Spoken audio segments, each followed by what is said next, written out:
দেখো এই মাত্র ওই 10 মিনিট হলো এসছি বাপের বাড়ি, কারণ কালকে তো বললাম মা শরীর খারাপ, তো এতদিন আসতে পারিনি কারণ ছেলে স্কুল ছিল, ছুটি নেই। আর এখন পরীক্ষা, মানে সব কিছু প্রশ্নগুলো করাচ্ছে, আসলে জানতে পারবো না, ওই জন্যে আজকে শনিবার, কাল রবি ছুটি, সোমবার ছুটি, ওই জন্য আসলাম।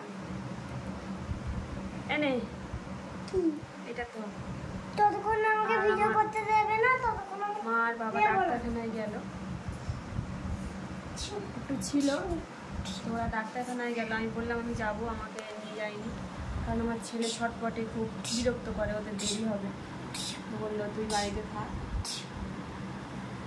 বসে আছে।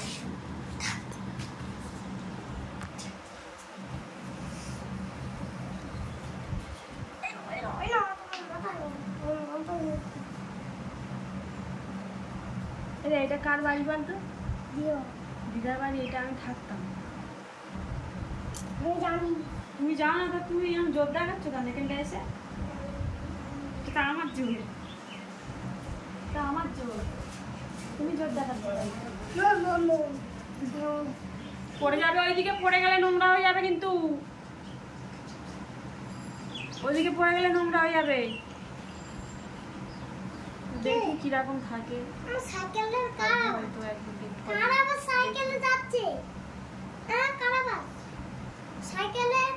রাস্তার লোকে, রাস্তা থেকে লোক যাবে না, কার আওয়াজ? ওটা এবার আমি ভিডিও করবো।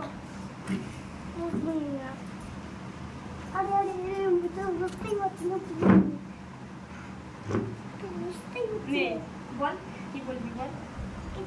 কেন ভিডিও করলে তো কিছু বলতে হবে, ছবি তুলবো না? ছবি তোলা না, বলতে হবে। দেখো বন্ধুরা, বলো তুমি বাড়িতে যেরকম একা একা করো, বলো। দেখো বন্ধুরা, আমি এখন পুতুল নিয়ে বসে আছি। কোথায় এসছো সেটা বলো। এই আমার দিদার বাড়িতে এসেছি। জ্বর বলে। জ্বর বলে? হ্যাঁ, দেখতে আরো অনেক কিছু। জ্বর বলে দেখতে এসেছি। আর ওই কি একটা যেন হয়, বুঝতে পারছি না কি একটা যেন হয়। ঠিক আছে বন্ধুরা, টাটা। আরে